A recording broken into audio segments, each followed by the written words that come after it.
जय हिंद दोस्तों, बहुत बहुत स्वागत है हमारी इस इन्फॉर्मेटिव वीडियो के अंदर। अगर आपने भी बिजनेस करने का मन बना लिया है, बनाया नहीं है या बनाने वाले हैं या बिजनेस स्टार्ट कर दिया है, तो सबसे पहले आपको पता होगा आपको बहुत सारे डॉक्यूमेंट, बहुत सारी फॉर्मेलिटीज, बहुत तरह के रजिस्ट्रेशन आपको लेने होते हैं। एक कहावत मैं आपको बताना चाहता हूं, अगर आप समझते हैं कि compliance are costly than try non compliance. इसका क्या मतलब हुआ? अगर फॉर्मेलिटीज करना, कागजी कार्रवाई करना अगर आपको कठिन और महंगा लगता है तो एक बार बिना इसके करके देखें। बहुत तरह की लेट फीस, इंटरेस्ट, पेनल्टी आपको लगने वाली है। इस वीडियो के अंदर हम आपको बताने वाले हैं, अगर आप अपना बिजनेस स्टार्ट कर चुके हैं, करने वाले हैं, तो दोस्तों आपको कौन कौन से डॉक्यूमेंट, कौन कौन से रजिस्ट्रेशन सर्टिफिकेट आपको लेने मैंडेटरी हो जाते हैं। हालांकि ये डिपेंड करता है कि आपका बिजनेस का नेचर किसकी तरह का है, आपका जो स्टेटस है बिजनेस का वो किस तरह का है, लेकिन फिर भी इस वीडियो के अंदर हम लगभग सारे के सारे डॉक्यूमेंट है जो रजिस्ट्रेशन है वो कवर कर लेंगे, ताकि इन फ्यूचर में आपको किसी भी डिपार्टमेंट से, आपको गवर्नमेंट ऑफ इंडिया से प्रॉब्लम ना आने की बजाय आपको वहां से सपोर्ट मिले। अगर आपके सारे के सारे डॉक्यूमेंट कंप्लीट होंगे, अप टू डेट होंगे, तो गवर्नमेंट भी बहुत तरह की स्कीम, सब्सिडी स्कीम्स वगैरह लाती रहती है। तो देर ना करते हुए एक नए बिजनेस के लिए कौन कौन से इंपॉर्टेंट डॉक्यूमेंट होते हैं जान लेते हैं। तो दोस्तों हम बात करने वाले हैं, अगर आपने कोई न्यू बिजनेस स्टार्ट कर दिया है या करने वाले हैं, या दोस्तों ये वीडियो उन लोगों के लिए भी रेलेवेंट है जो ऑलरेडी कोई बिजनेस कर रहे हैं, तो कौन कौन से डॉक्यूमेंट उनको, रजिस्ट्रेशन उनको लेने होते हैं या किस तरह के रजिस्ट्रेशन प्रचलन में होते हैं, जिनका उनको ध्यान रखना बहुत जरूरी है। अदरवाइज इन फ्यूचर में कोई भी डिपार्टमेंट आपको नोटिस भेज के पूछ सकता है। तो सबसे पहले मैं बात करूंगा दोस्तों, आपने अगर डिसीजन लिया है बिजनेस करने का तो बहुत बड़ा साहस चाहिए होता है यहाँ पे, क्योंकि आजकल कोई भी यहाँ पे रिस्क लेकर के खुश नहीं है। तो आपने अगर ऑलरेडी आप बिजनेस कर रहे हैं या बिजनेस करने का डिसाइड कर लिया है, तो सबसे पहले तो कांग्रेचुलेशंस दोस्तों, आपको बहुत बहुत शुभकामनाएं, क्योंकि आप एक एंटरप्रेन्योर बन गए हैं। अब मैं बात करता हूं बिजनेस की। अगर एक कोट में आपको बताना चाह रहा था, अगर आप सोचते हो कि कंप्लायंसेस आर कॉस्टली या एक्सपेंसिव है, देन ट्राई नॉन कंप्लायंस। उम्मीद करता हूं इसका समझ आया होगा। अगर आप सोचते हैं कि ITR भरना, GST नंबर लेना महंगा है, ये इसका खर्चा ज्यादा है, तो दोस्तों आप ट्राई करें कि बिना GST, बिना ITR के अपना बिजनेस करें। जब जो पेनल्टी वगैरह डिपार्टमेंट लगाएगा उससे तो फिर भी आप जो कंप्लायंस करते हैं बहुत ही सस्ता पड़ने वाला है। तो आप भी कंप्लायंस हर एक चीज की जो आपके बिजनेस के हिसाब से एप्लीकेबल होता है उसको जरूर करें, ताकि इन फ्यूचर में किसी भी तरह की दिक्कत का सामना आपको ना करना पड़े। आपको रेगुलर अपडेट होती रहती है। अभी आपने देखा होगा इनकम टैक्स का बजट आया था, जो इनकम टैक्स एक्ट 2025 था। GST के अंदर हर एक दिन नया अपडेट आता है। इसके बाद बहुत सारे सर्कुलर आते हैं, जजमेंट आते हैं, नोटिफिकेशन आते हैं। इन सबको आपको फॉलो करना है। तो कहां से फॉलो करना है? बिल्कुल आप हमें सब्सक्राइब करें इस वीडियो को, इस चैनल को। आप हमारे व्हाट्सएप और टेलीग्राम के चैनल पर फॉलो करें, जहां पर हर एक अपडेट आपको मिल जाती है और आपको अपने लेवल पर भी काफी सारे रिसर्च और स्टडी करते रहना है। अब बात करते हैं दोस्तों, सबसे पहले अगर आपने बिजनेस करना है तो आपने सुना होगा कि फर्म बनानी बहुत ही मैंडेटरी है। फर्म आपकी कैसी हो सकती है? क्योंकि जिस व्यक्ति का पैन कार्ड होता है उसी व्यक्ति की फर्म होती है। अब बात करते हैं प्रोप्राइटरशिप या इंडिविजुअल में। मान लीजिए मेरा नाम सुमित है और मैं बिजनेस करना चाहता हूं सुमित एंड कंपनी। तो अब क्या मुझे सुमित एंड कंपनी का अलग से पैन कार्ड बनाना है? क्योंकि सुमित का पैन कार्ड है वही सुमित एंड कंपनी का पैन कार्ड होगा अगर आप प्रोप्राइटरशिप या इंडिविजुअल अपने नाम से ही बिजनेस करना चाहते हैं। और मान लीजिए एक तो मिस्टर ए है और एक मिस्टर बी है, ये दोनों कहते हैं कि हम मिलकर काम करेंगे और एक पार्टनरशिप में काम करेंगे।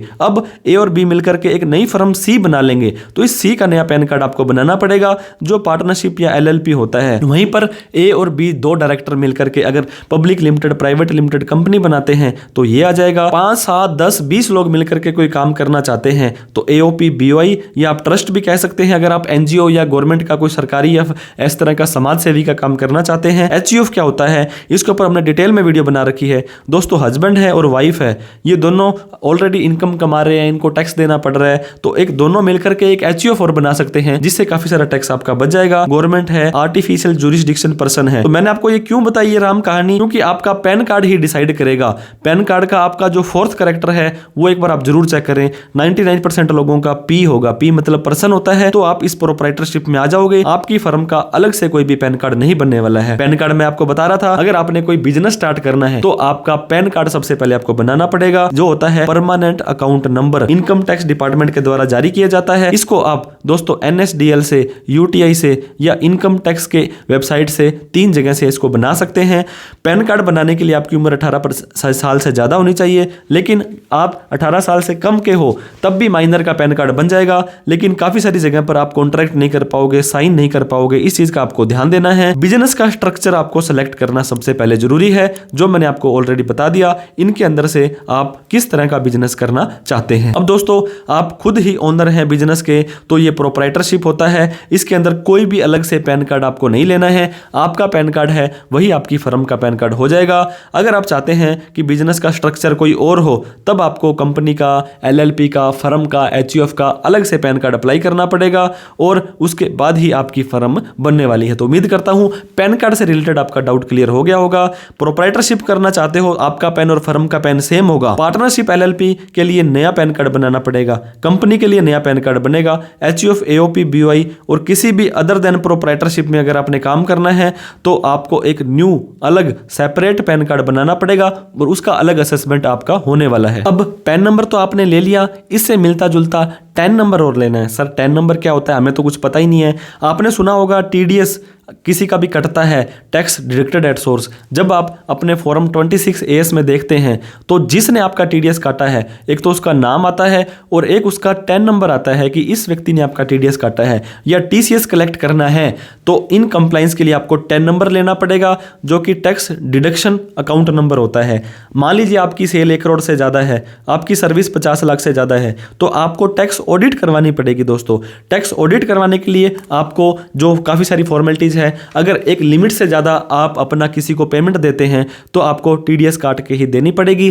TDS कब, कितने अमाउंट के बाद कितना कटता है, इसके ऊपर हमने डिटेल में वीडियो बना रखी है, जो आप प्लीज रेफर कर लें। आई बटन पे और डिस्क्रिप्शन पे उसका लिंक मिल जाएगा। पार्टनरशिप फर्म और LLP को तो हमेशा TDS काटना ही काटना है, चाहे उनकी सेल 1 करोड़ या सर्विस 50 लाख से कम हो तो भी। तो आप TDS का 10 नंबर जरूर लें। अगर मान लीजिए दोस्तों आपका जो साल अभी चल रहा है 2024-25, इसके अंदर अगर आपकी सेल 1 करोड़ से ज़्यादा है तो आपको साल जो अगला स्टार्ट होगा 25-26, इसके लिए TDS के सारे रूलों को फॉलो करना है। अब बात आ जाती है दोस्तों GST नंबर की। बहुत सारे लोग GST नंबर बिना बात का, बिना मतलब का ले लेते हैं। अगर आप अपने आप को जेन्युइनली बिजनेस करना चाहते हैं, आपने सेल परचेज करनी है, तभी आपको GST नंबर लेना है।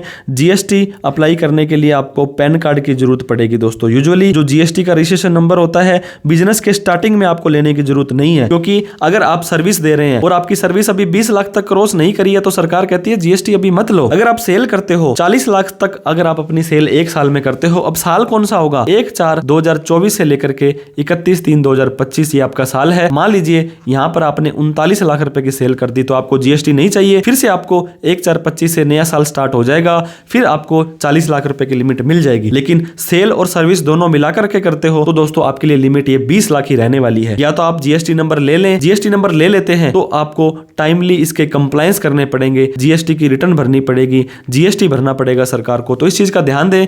GST स्टार्टिंग में आपको जरूरत नहीं है, लेकिन आप ले लेते हो तो पूरी की पूरी फॉर्मेलिटी, सारे के सारे गीत आपको गाने पड़ेंगे। बहुत तरह के लोग दोस्तों, आप अपना बैंक में अगर आपने करंट अकाउंट ओपन खुलाना है और उसके लिए ही आप अपना GST नंबर ले लेते हैं, ऐसा आप मत करें, क्योंकि MSME, ITR, संस्था आधार नंबर, सारे के सारे रजिस्ट्रेशन हम आगे डिस्कस करने वाले हैं। उनके आधार पर भी आपका GST का करंट अकाउंट मतलब बैंक में खुल जाएगा। GST नंबर लेने की जरूरत नहीं है। लेकिन कई बार सामने वाला व्यक्ति कहता है, आप उसे माल लेने गए, वो कहता है कि अगर आप GST नंबर दोगे तभी मैं आपको माल दूंगा, नहीं तो नहीं दूंगा, मजबूरी के अंदर लेना पड़ गया, वो एक अलग बात है। GST पर भी हमने डिटेल में वीडियो बना रखी है। 2025 में GST कब, किसे, कैसे लेना है और कैसे नहीं लेना है। अगर लेना भी आपने है तो उसके ऊपर भी हमने ऑलरेडी वीडियो बना रखी है कि GST आप अपना खुद कैसे अप्लाई करें, वो भी एक बार जरूर देखें। अब दोस्तों, करंट अकाउंट की बात मैंने की गई थी। हमेशा आपको रिकमेंड करेंगे, अगर आपने बिजनेस की ट्रांजैक्शंस करनी है तो आप करंट अकाउंट से करें। आप सेविंग अकाउंट में शुरू में तो कर लें थोड़ी बहुत ट्रांजैक्शन, लेकिन आप सेविंग अकाउंट में ही लाखों के अंदर 50 लाख, 20 लाख, 80 लाख रुपए का लेन देन करते हैं तो आपको दिक्कतों का सामना करना पड़ सकता है। आजकल तो प्राइवेट बैंक वाले तो आपके बैंक अकाउंट को होल्ड कर देंगे, फ्रीज कर देंगे, और इनकम टैक्स डिपार्टमेंट वाले आपसे जवाब मांगेंगे, वो तो है ही है। तो आपको दोनों ही तरफ से दिक्कतों से बचना है तो आप करंट अकाउंट ओपन करवाएं, ताकि इन फ्यूचर में कोई दिक्कत आपको ना आए। सिर्फ मैंने आपको बताया था करंट अकाउंट ओपन करने के लिए आप अपना जीएसटी नंबर लेते हैं, तो ये आप मूर्खता कर रहे हैं।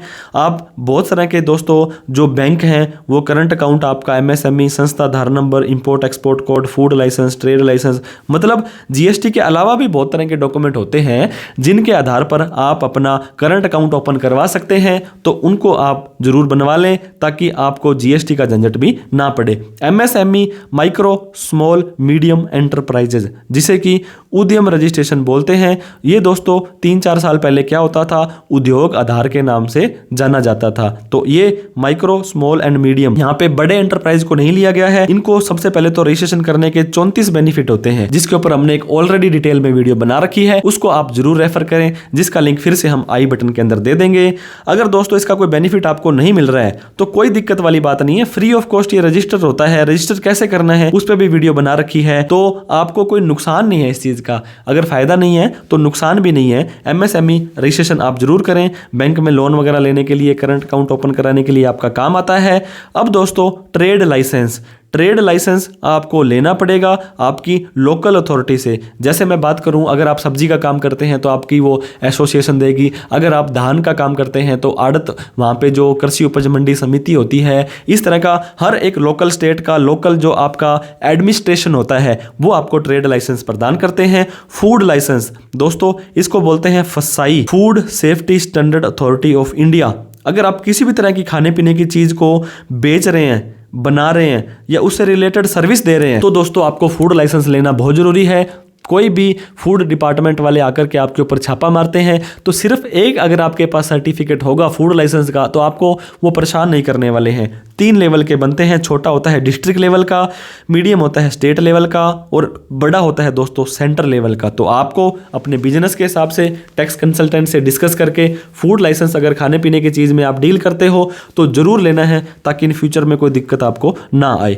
IEC यानी कि इंपोर्ट एक्सपोर्ट कोड, इंटरनेशनली दोस्तों अगर आप कोई माल देते हो या सर्विस देते हो और इंडिया से बाहर माल अगर आप मंगवाना चाहते हो या बाहर भेजना चाहते हो तो इंपोर्ट एक्सपोर्ट कोड लेना बहुत ही जरूरी है। ये भी दोस्तों बड़े ही इजीली तरीके से आपको मिल जाने वाला है, तो इंपोर्ट एक्सपोर्ट कोड भी जरूर लें। संस्था आधार नंबर, दोस्तों पहले इसको BRN बोलते थे, बिजनेस रजिस्ट्रेशन नंबर। तो बिजनेस रजिस्ट्रेशन ये गवर्नमेंट, स्टेट गवर्नमेंट का लाइसेंस है, रजिस्ट्रेशन है, सर्टिफिकेट है। ये हम बात कर रहे हैं राजस्थान की। ऐसे हर एक स्टेट के अलग अलग रजिस्ट्रेशन हो सकते हैं, जिसको कि संस्था आधार नंबर बोलते हैं। पहले BRN था, ये स्टेट रजिस्ट्रेशन है दोस्तों, ये ले लेंगे। अब हम क्या करते हैं, हमारे पास कोई पर्सन आता है करंट अकाउंट ओपन कराने के लिए, उसका MSME उद्यम रजिस्ट्रेशन और संस्था आधार नंबर उसको बना करके देते हैं, तो उसके आधार पर बढ़िया उसका करंट अकाउंट खुल जाता है। 40 लाख रुपए तक की सेल वो उस करंट अकाउंट में कर सकता है। GST नंबर लेने की उसको जरूरत नहीं होती है। अब दोस्तों PF यानी कि प्रोविडेंट फंड, EPF होता है एम्प्लॉय प्रोविडेंट फंड। अगर आपके कर्मचारी एक लिमिट से क्रॉस कर गए हैं, मान लीजिए 20 से ज्यादा कर्मचारी हैं, तो आपको EPF लेना पड़ेगा। और वॉलंटरी रजिस्ट्रेशन भी आप ले सकते हैं। इसमें क्या होगा दोस्तों, आप उस व्यक्ति का PF काटेंगे और उतना ही आप PF खुद भी जमा कराएंगे। तो ये GST, एक तो खर्चा ये बढ़ गया आपका, फिर PF की आपको रिटर्न फाइल करनी पड़ेगी, फिर डिपार्टमेंट वाले आपका 26S आपकी बैलेंस शीट से क्रॉस वेरीफाई, इंस्पेक्टर आएगा, इंस्पेक्शन करेगा। तो PF नंबर अगर आपको एप्लीकेबल है, मैंडेटरी है, तभी लें, अदरवाइज इससे आपको बचाव में ही बढ़िया है। ESI ये भी दोस्तों एम्प्लॉय स्टेट इंश्योरेंस होता है, ये रजिस्ट्रेशन मैंडेटरी है अगर आपके बिजनेस में 10 से ज़्यादा कर्मचारी होते हैं। ये दोस्तों मोस्ट ऑफ द केसेस में यही रहता है हर स्टेट में, और उनकी जो कमाई है वो 21,000 रुपये पर महीने से कम है, तब उनको इंश्योरेंस आपको काट के देना पड़ेगा। तो ESI भी PF भी दोनों चीज़ें आपको, अगर एक एम्प्लॉय की लिमिट क्रॉस होती है तभी आपको लेना पड़ेगा। अब बात करते हैं दोस्तों प्रोफेशनल टैक्स की। अगर ये प्रोफेशनल टैक्स जो है ये स्टेट लेवल का टैक्स है, हम बात करें हमारे राजस्थान की तो यहाँ पे ये एप्लीकेबल नहीं होता है। प्रोफेशनल ट्रेडर एम्प्लॉई दोस्तों एप्लीकेबल बहुत सारे स्टेट में है, पंजाब में, गुजरात में, बिहार में, छत्तीसगढ़ में, झारखंड में, कर्नाटका, मध्य प्रदेश, महाराष्ट्र, इसके बाद में दोस्तों पंजाब, तमिलनाडु, त्रिपुरा, वेस्ट बंगाल, इन सभी स्टेट के अंदर आपको प्रोफेशनल टैक्स लेना पड़ेगा। और नहीं कहाँ लेना पड़ेगा, हरियाणा में, राजस्थान में, यूपी में, दिल्ली में। तो जैसा आपका स्टेट है उसके हिसाब से दोस्तों एप्लीकेबल होता है, तो प्रोफेशनल टैक्स भी आप जरूर ले लें। ड्रग लाइसेंस क्या होता है दोस्तों, फार्मा बिजनेस अगर आप कर रहे हो, अगर आप मेडिकल स्टोर कर रहे हो, अगर आप सर्जिकल आइटम कर रहे हो, चाहे आप रिटेल में करो चाहे आप होलसेल में करो, तो मेडिसिन सर्जिकल लाइन की आइटम की जो डॉक्टरी लाइन का जो भी आप माल बेचते हो उसके लिए आपको ड्रग लाइसेंस लेना काफ़ी इंपॉर्टेंट हो जाता है। अब दोस्तों क्या होता है, आपने बना लिया अपना ब्रांड, शुरू से लेकर के जीरो से आपने मेहनत की और आपने कोई इस तरह का कोई नेम या आपने कोई लोगो बनाया है, तो अगर आपका ये नेम और लोगो आपने रजिस्टर ही नहीं कराया तो कोई और लेने के लिए इसको यूज करने लग गया, तो दोस्तों आपकी मेहनत पर पानी फिर जाएगा। तो आपके ब्रांड को प्रोटेक्ट करने के लिए आप अपने आप को ट्रेडमार्क भी रजिस्टर कर सकते हैं, जो कि टीएम आपने देखा होगा। मान लीजिए मैं एग्जांपल देता हूं ब्रिटानिया का, तो यहां पे ऊपर टीएम लिखा होगा या आर लिखा होगा, ट्रेडमार्क है या रजिस्टर है। जब फाइनली रजिस्टर्ड हो जाएगा तो आर लिखा जाता है, और रजिस्टर्ड होने से पहले अप्लाई करने के बाद आप टीएम का यूज कर सकते हैं। तो ट्रेडमार्क आप यूज करना सुनिश्चित करें। इसके बाद में दोस्तों पसारा होता है, private security agency regulation act. आपने सुना होगा कि मैंने सिक्योरिटी गार्ड रखना है, मैंने अपने यहाँ पे कोई ऑपरेटर रखना है, तो स्टेट कंट्रोलिंग अथॉरिटी होती है, गार्ड रखना है, arm unarm security consultant ex serviceman को अगर आपने रखना है तो दोस्तों आपको ट्रेनिंग करनी पड़ेगी, report, police verification, employees labour law वगैरह का ध्यान देना पड़ेगा, और 5 साल बाद आपको इसको रिन्यू भी कराना पड़ेगा। ये मिनिस्ट्री ऑफ होम अफेयर्स दोस्तों, जैसे हम राजस्थान के अंदर बात करें तो जयपुर से ये अप्लाई होता है, रजिस्टर्ड होता है, अप्रूव होता है। तो इस तरह का रजिस्ट्रेशन भी अगर आपके बिजनेस के ऊपर एप्लीकेबल होता है तो आप उसको प्लीज जरूर करवा लें। अब दोस्तों शॉप एक्ट होता है, शॉप एंड एस्टैब्लिशमेंट एक्ट जो है, रजिस्ट्रेशन एक्ट, ये कॉमर्शियल एस्टैब्लिशमेंट के लिए होता है। ये हम बात करें तो ये वैसे तहसील लेवल का रजिस्ट्रेशन होता है। अब हम जो जिस तहसील में रहते हैं, राजस्थान के श्रीगंगानगर जिले के विजयनगर में, तो इस विजयनगर में हमारा शॉप एक्ट एप्लीकेबल ही नहीं होता है। तो ये आपको देखना है, अगर आपके ऊपर एप्लीकेबल होता है तो आपको यहां पर भी अपने आप को रजिस्टर करवा लेना है। अब दोस्तों पोल्यूशन बोर्ड, आपको क्या होता है, बहुत तरह के ऐसे बिजनेस होते हैं जो शोर करते हैं, धुआं निकालते हैं, या इस तरह का कोई नुकसानदायक काम उनका होता है। तो आपका किस तरह का बिजनेस है, तो आपको एनओसी यानी कि नॉन ऑब्जेक्शन सर्टिफिकेट लेना पड़ेगा पोल्यूशन बोर्ड से। अगर हम बात करते हैं दोस्तों ईंट बनाने वाला भट्टा होता है, ये क्या होता है, इस तरह का लंबा सा एक चिमनी होती है और ये यहाँ से धुआं बहुत छोड़ता है, तो इसके लिए सरकार से आपको परमिशन लेनी पड़ती है। एक बार आपको सर्टिफिकेट मिल जाएगा, उसके बाद में ये भट्टा ऑक्सीजन छोड़ने लग जाएगा। तो सरकार, मजाक की अलग बात है, लेकिन सरकार कहती है कि इस तरह का आपने कोई भी काम करना है तो हमसे पोल्यूशन बोर्ड का सर्टिफिकेट जरूर लें। फायर डिपार्टमेंट दोस्तों, अगर मान लीजिए आपकी पटाखे की फायर क्रैक की दुकान है, अगर आप पटाखे बनाते हैं या पटाखे दोस्तों आप बेचते हैं, किसी कागज का, किसी कपड़े का काम है, आपके नेचर ऑफ बिजनेस के हिसाब से एनओसी या सर्टिफिकेट आपको फायर डिपार्टमेंट से भी लेना है, ताकि इन फ्यूचर में आग लग जाती है, फर्नीचर वगैरह का काम है, तो दोस्तों कम से कम उनको पता तो हो कि ये फायर डिपार्टमेंट वालों को कि आपके ये काम हो रहे हैं, ताकि इन फ्यूचर में आपको आसानी से समस्या का समाधान वो कर सकें। इसके बाद में BIS, ये होता है bureau of Indian standard. BIS certificate mandatory है अगर आप मैन्युफैक्चरिंग करते हो, इंपोर्ट एक्सपोर्ट करते हो कुछ सर्टेन प्रोडक्ट का, जैसे कि electronic item, medical equipment, automobile, construction, toy, खिलौने। आपने कई प्रोडक्ट पर देखा भी होगा दोस्तों कि BIS का नंबर और सर्टिफिकेट वहाँ पे लिखा होता है, तो इस हिसाब से आपको BIS का रजिस्ट्रेशन भी करना पड़ सकता है।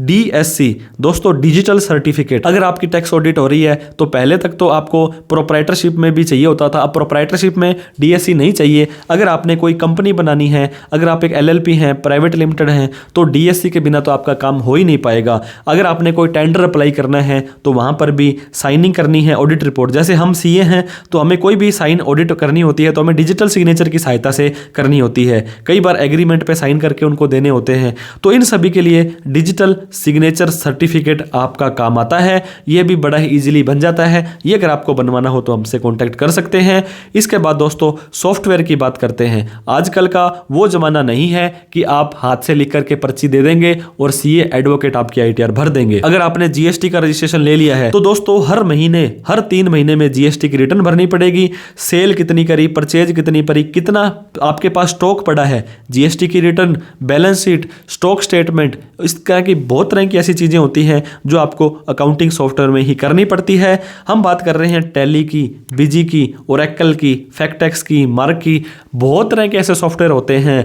तो जोहो हो गया, सैप हो गया। तो दोस्तों आपको एक सॉफ्टवेयर भी रख लेना है, आप इसको कस्टमाइज भी करा सकते हैं आपके बिजनेस के हिसाब से। मान लीजिए आपका स्कूल है, मैन्युफैक्चरिंग है, ईंट का भट्ठा है, तो उस तरह से आपको वो सॉफ्टवेयर वाले अलग से भी बना के दे देंगे, या उनकी एक अलग अलग कैटेगरी होती है। अगर आपको सॉफ्टवेयर दोस्तों आपको नहीं आ रहा है कि कैसे सीखना है, मान लीजिए टैली, तो टैली के ऊपर हमने डिटेल में वीडियोज हमारे टैक्स जो चैनल है टैक्स कुंडली उसके ऊपर बना रखी है, और एडवांस के अंदर भी सीखना चाहते हैं तो भी आप हमारा कोर्स ले सकते हैं, जिससे कि आपका बिजनेस आसानी से चलने लग जाएगा। अब दोस्तों लोन अगर आपको कोई पूछे चाहिए, तो एक बिजनेसमैन वाला 100 में से 90 लोग तो ये बोलेंगे कि बिल्कुल सर मुझे चाहिए, और लोग तो चक्कर लगाते हैं दोस्तों।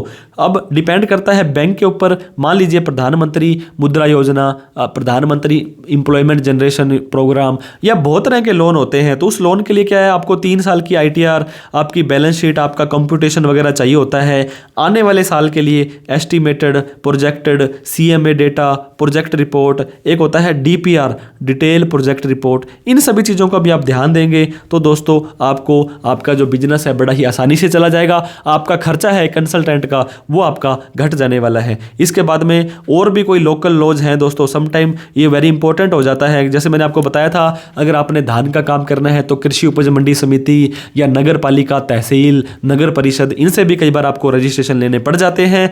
इसके बाद में दोस्तों प्रोफेशनल असिस्टेंट, जिसका काम उसी को साजे, भूल गए तो डंडे बाजे, आपने सुना होगा इस तरह का कुछ होता है। तो आपको एडवाइस देते हैं कि प्रोफेशनल की हेल्प जरूर लें। दोस्तों डिजिटल जमाना है, आप अपना वर्चुअल CA ले लें, हम CA आपके लिए अवेलेबल रहते हैं। किसी भी तरह की कोई डाउट क्वेरी क्वेश्चन हो आप हमसे कमेंट करके फ्री के अंदर पूछें। आप हमसे कंसल्टेंट करना चाहें तो आप हमें फोन करें, हमारी सर्विसेज लेना चाहते हैं, बिजनेस कर दिया है या करने वाले हैं, एक बार तो प्रोफेशनल की हेल्प आपको जरूर लेनी है, ताकि कोई गलती आप कर रहे हैं स्टार्टिंग में ही तो आपको वो गाइड कर देंगे, सलाह कर देंगे। आपने मान लीजिए LLP बना ली और आपको उसकी ज़रूरत ही नहीं थी, आपने public limited, private limited company बना ली, उसकी ज़रूरत ही नहीं थी, तो इन चीज़ों के लिए भी आपको ये प्रोफेशनल बहुत ही बढ़िया तरीके से हेल्प करते हैं। तो उम्मीद करता हूं दोस्तों बहुत तरह के डाउट आपके क्लियर हो गए होंगे। वीडियो अच्छी लगी हो तो लाइक करके, अभी तक हमें सब्सक्राइब नहीं किया तो प्लीज़ सब्सक्राइब कर दें, क्योंकि आप एक बिजनेसमैन हैं और आपके लिए छोटी छोटी वीडियो हर एक टॉपिक पर हम लाते रहते हैं। और दोस्तों इस वीडियो को उन सभी लोगों में शेयर करें जिसको बिजनेस का भूत सवार है, जो बिजनेस करने वाला है, जो बिजनेस कर रहा है या आइडिया अभी तक उसके विचार चल रहे हैं। कोई डाउट क्वेरी क्वेश्चन हो तो कमेंट करके आप हमसे पूछ सकते हैं। Thank you so much for watching this video. जय हिंद, जय भारत।